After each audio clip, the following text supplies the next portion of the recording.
E no quadro Demanda em Foco, claro que a gente vai trazer para vocês os números atualizados da SECEX, números de exportação de carne bovina, chegando a 104 mil toneladas até a segunda semana de julho, um bom desempenho, e a boa notícia é que a segunda semana teve mais vendas do que a própria primeira semana de julho, o que mostra que justamente naquela semana de apreensão do mercado por conta do tarifaço, as exportações fluíram muito bem. A gente vai traduzir esses números, explicar melhor para vocês, e quem nos ajuda nesse entendimento é o meu amigo Geraldo Isolde, especialista em mercados agrícolas lá da Terra Investimentos. Seja bem-vindo, Geraldo. Obrigado por estar aqui com a gente, nos ajudando a entender um pouquinho dessa dinâmica das exportações, com boas notícias, né, Geraldo? O volume exportado de carne bovina deu uma acelerada na segunda semana de julho, é isso mesmo? Conta mais pra gente, o que você está vendo aí do mercado?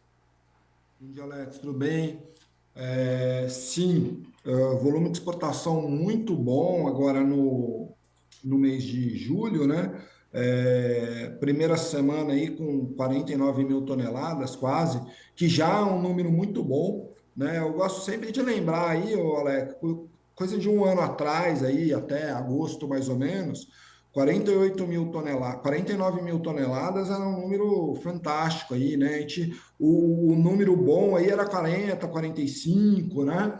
Hoje em dia não, aquilo lá que virou que no ano passado muitas vezes era um número muito bom, virou o básico, né? Então, tivemos aí um número de 49 mil toneladas, que é um número muito bom, mas dentro do normal aí comparado aos últimos meses, e aí um número de 55 mil toneladas, bem bom também, né? A gente tem semanas aí esse ano aí chegar a 60, 60 e poucos mil toneladas, mas o número de 55 já é um número superior aí à média.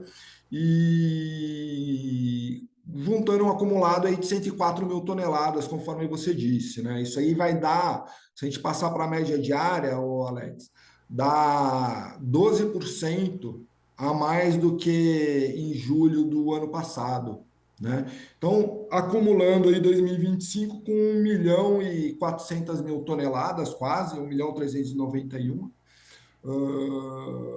E seguimos com um ano muito bom para exportações de novo, né, Alex? Fechamos o primeiro semestre aí,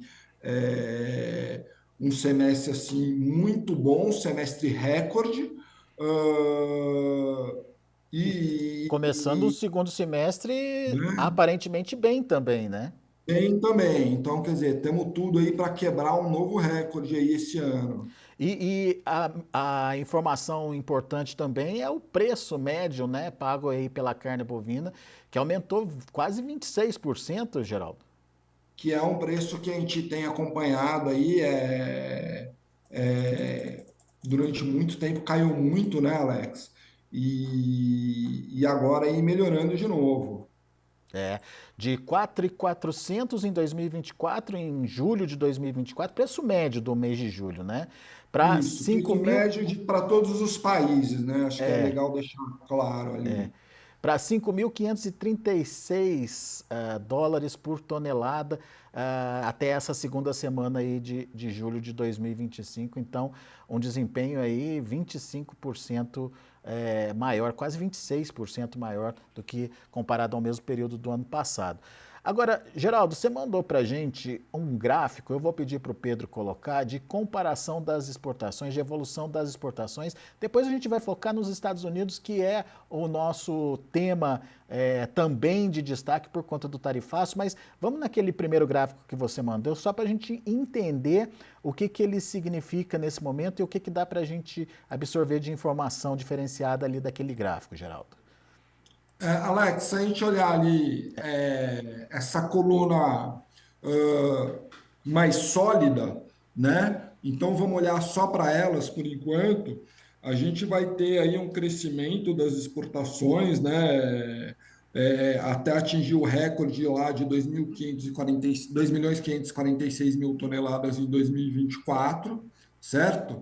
Perfeito. E aí essa coluna sólida, ela também é dividida entre preto e verde, né? Ou seja, o verde aí é o primeiro semestre e o preto o segundo semestre, né, as exportações totais. Se a gente observar ali, a gente já fechou o primeiro semestre de 2025, essas exportações, esses dados do gráfico, eles são os dados até o mês passado apenas, tá? Uhum. Só do semestre mesmo. Então, se a gente observar aí esse verdinho aí 2025, que é o primeiro semestre, são 1.287.000 toneladas, já é um recorde em relação a todas as outras colunas verdes, né?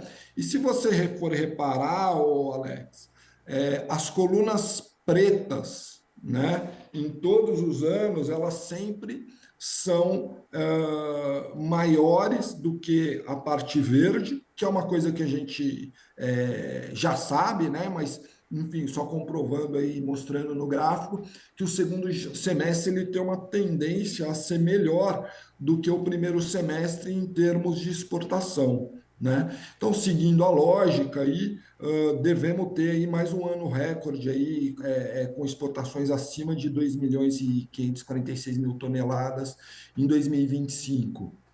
Agora, Geraldo, tem o efeito tarifaço e tem Estados Unidos, o segundo maior comprador da carne brasileira. Que impacto isso pode ter nas exportações agora para o segundo semestre, na sua opinião?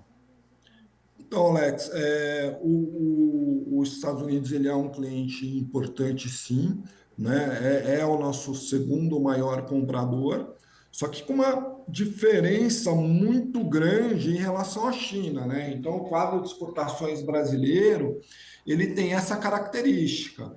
O nosso comprador aí de 60% aí da nossa carne é a China, né? E aí, a partir do segundo colocado, que é os Estados Unidos, essa diferença já cai muito e aí, esses 40% restantes, aí os 40%, na realidade, é coisa de 30% restantes, porque a gente tem o Chile atrás também, acaba se subdividindo aí em outros países. Ah, Se a gente olhar aí esse mesmo gráfico, não sei se está na tela ainda, Tá sim, estamos vendo. ah, então tá. Se a gente olhar esse mesmo gráfico, a gente tem as outras duas colunas aí, pretas e verdes também, mas mais apagadas, né? Isso daí eu fiz uma simulação caso a gente não tivesse os Estados Unidos como cliente, né? Então você vai ver que a exportação dos Estados Unidos ela tem sido crescente, né? Principalmente desde o ano passado.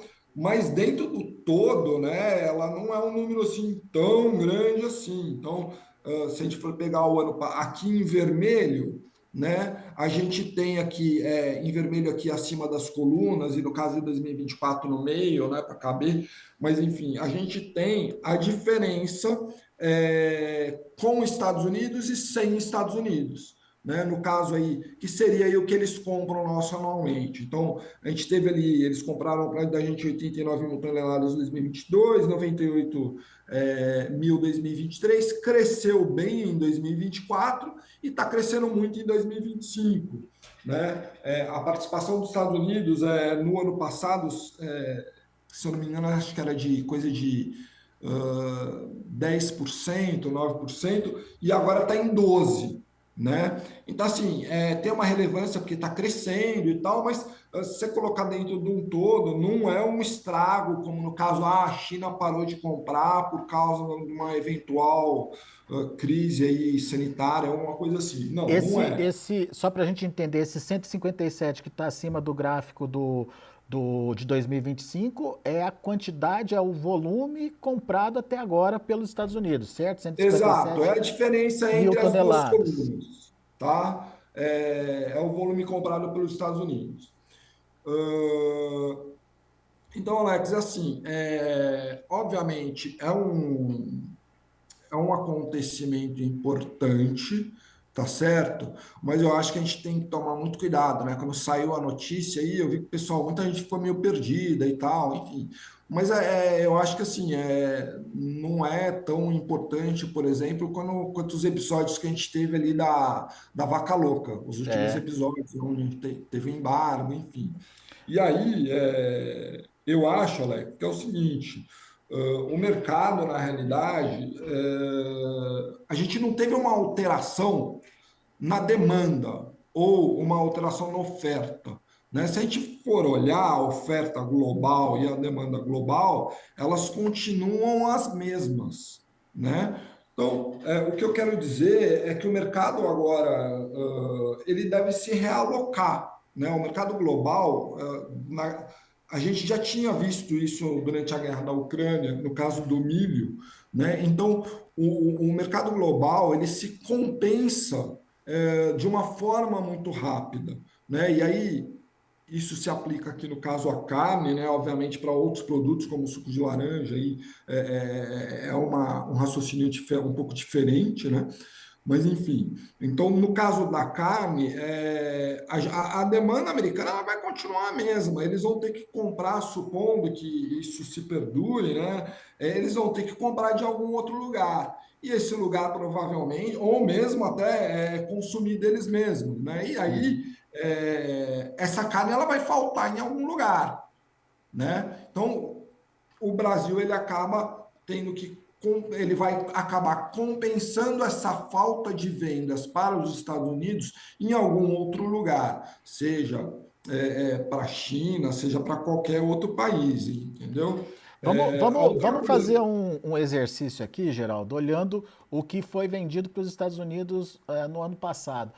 Não sei se eu consigo enxergar bem, mas me parece que 189 mil toneladas, certo? Em 189 2024? mil toneladas, isso. 189 mil.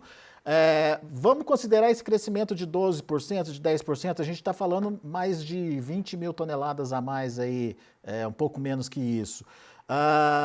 200 mil toneladas.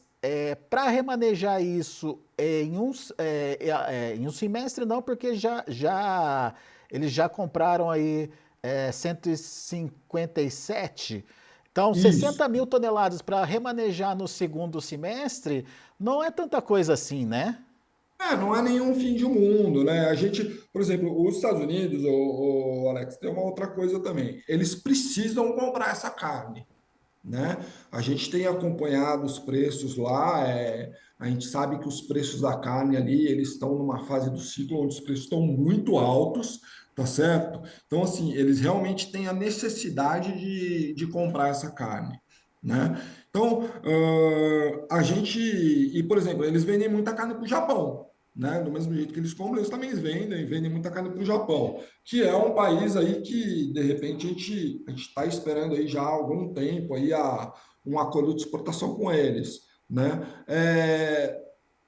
Não vejo por que não o Japão, por exemplo, ser um substituto, entendeu? A gente tem falado isso já faz tempo, mesmo antes dessa crise, o Japão é um candidato aí a ser um grande comprador de carne aí do Brasil, né? Ô, Então, Geraldo, mas então, olhando, vendo essa perspectiva que você está trazendo para a gente, dá para dizer que esse movimento de pressão imediata aí sobre os preços da própria B3 e no próprio mercado físico está um pouquinho exagerado, Geraldo? Ou faz parte do jogo? eu acho que faz parte do jogo, tá, Alex? Então, assim, eu sou otimista para os preços do boi até o final do ano, tá? Só que tem algumas coisas, né? Então, primeiro, é uma notícia impactante. Então, como eu mesmo falei agora há pouco, o pessoal ficou um pouco perdido ali acho que foi na quinta-feira, né? Em relação a isso. Ninguém sabia direito o que estava acontecendo, como que ia reagir, como que não ia, né? Eu acho natural. E o segundo lugar, Alex, vamos lá. A gente tem ali uma crise ali que ninguém sabe direito o que está acontecendo, quais que vão ser qual que vai ser o final disso. Uma coisa que a gente nunca, pelo menos em tempos recentes, acho que a gente nunca enfrentou, né? Então é óbvio que o comprador ele acaba se aproveitando um pouco disso, Alex. Na verdade, assim, primeiro ele também tira o pé do freio, o pé do acelerador, ele bota o pé no freio um pouco, porque ele também vai parar para olhar o cenário, traçar estratégia e ver o que está acontecendo, tá certo? E segundo, que é uma ferramenta em favor dele para ele comprar mais barato. Então, é óbvio que ele vai jogar um pouco com isso. Eu sempre digo aqui, cada um luta com as armas que tem, né? E aí é tanto os pecuaristas quanto a indústria, né? Por várias vezes a indústria tem necessidade de compra, o pecuarista vai lá e segura, fazendo a parte dele para pegar um preço melhor. E aí, no caso, é a mesma coisa, né? A gente tem um mercado pequeno, né, de boi quando a gente fala em compradores, né? Então, é óbvio que a indústria se aproveita um pouco disso para barganhar um pouco, né? É. Portanto, muita calma nessa hora, né, Geraldo? Eu acho que nesse tipo de situação é uma situação que requer muito pé no chão, a gente tentar aí não desesperar muito, até porque eu acho que não tem muito motivo para desespero, né? Mas eu acho que o mercado ele vai se reacomodar, as exportações vão ser realocadas e esses preços aí eles devem voltar aí a melhorar aí no decorrer do segundo semestre. Olha aqui a participação do boiadeiro aqui com a gente pelo nosso chat. Só barulho dos frigoríficos, eles sabem que já está com estoque baixo de gado. Enfim, como a gente disse, faz parte do jogo e enfim, o frigorífico está fazendo ali o papel dele de pressionar as cotações. Cabe agora o pecuarista também usar as armas que pode, né? Tem pecuarista que não vai poder negociar porque já está com o boi pronto, né, Geraldo? Mas aquele que puder esperar um pouquinho para ver a conclusão dessa história pode ser uma boa estratégia, não? Sim, sim. Esse que está com o boi pronto, na realidade, é aquela recomendação que a gente dá sempre, né, Alex? Poderia ter feito o hedge aí Sim. um pouquinho lá atrás, ali, mesmo que uma parte, né? E quem ainda tiver aí, que for trabalhar no segundo semestre aí com a comercialização durante o segundo semestre, que puder segurar, eu acho que eu acho que deve segurar sim. Boa. Meu amigo, obrigado mais uma vez pela participação aqui com a gente, pelas informações importantes, mostrando que não é nenhum bicho de sete cabeças, mas enfim, é um problema a ser solucionado, é um obstáculo a ser passado aí pela pecuária brasileira. Volte sempre, Geraldo. Eu que agradeço, Alex. Boa semana para a gente aí. Valeu, obrigado, um abraço.